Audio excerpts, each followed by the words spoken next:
चार्वाक असं म्हणतो, मृतानामापी जंतूना श्राद्धचे तृप्ती कारण. मनुष्य वारल्यानंतर, मनुष्याचं देहावसान झाल्यानंतर 1 वर्षानं तुम्ही काय करता? श्राद्ध करता.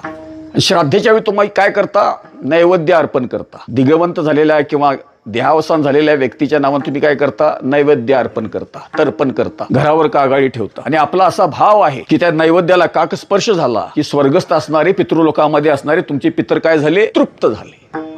नेमका हा आक्षेप घेतो, ह्या गोष्टीवर नेमका आक्षेप घेतो कोण? चार्वाक. आणि चार्वाकाला असं म्हणायचं आहे, तानामापी जंतुना श्राद्धचे तृप्ती कारण.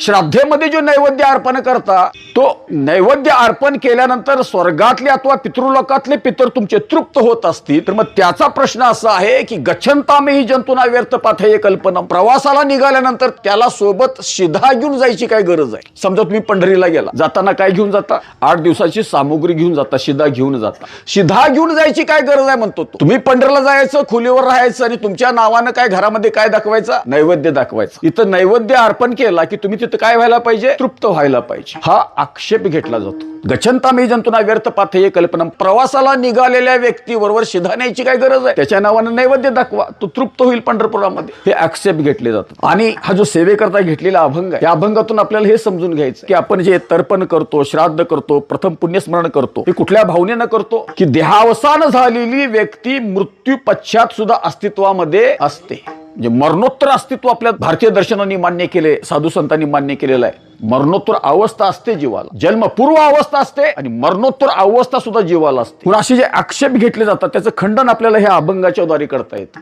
कसं असतं, चार्वाकाचा विचार केला तर ते पंचमहाभूत मानत नाही, फक्त 4 महाभूत मानतो. पृथ्वी, आप, तेज आणि वायू, आकाश नावाचं तत्व तो मानत नाही. आणि प्रमाणांचा विचार केला, 6 प्रमाण चार्वाक मानत नाही, एकच प्रमाण मानतो, प्रत्यक्ष प्रमाण. जे दिसतं तेच काय आहे? खरं आहे.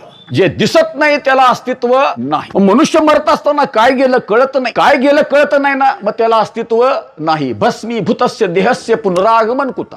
एकदा स्मशानामध्ये शरीर जाळलं, त्याचं दहन केलं की पाठीमाग मुठभर राख शिल्लक राहते, मागं काही शिल्लक राहत नाही. पुनरागमन कुता, कुठला आलाय पुनर्जन्म? असा काय घेतला जातो? बुद्धिजीवी लोक अथवा बुद्धी प्रामाण्यवादी लोक असा काय घेतात? आक्षेप घेतात. तू शास्त्र दृष्टीने विचार केला, संत साहित्याच्या दृष्टीने विचार केला तर मृत्यू पश्चात सुद्धा जीवाला काय आहे? अवस्था आहे. म्हणून हे विधी करावे लागतात. खरोखर अवस्था असते का? मृत्यू पश्चात जीवाची अवस्था असते का? जीव अस्तित्वामध्ये असतो का? अस्तित्वामध्ये असेल तर तो कुठल्या स्वरूपामध्ये अस्तित्वामध्ये असतो? फार मोठा व्यापक विचार या अभंगाच्या अनुषंगाने आपल्याला करता येतो. एक गोष्ट आपण समजून घेऊया. बऱ्याच बुद्धिजीवी लोकांना असं वाटतं की दिसतं तेच खरं, जे दिसत नाही त्याला अस्तित्वच नाही असं मानणारा काय आहे? बुद्धिजीवी वर्ग आहे. बुद्धी प्रामाण्यवादी लोकांचा असाच तर्क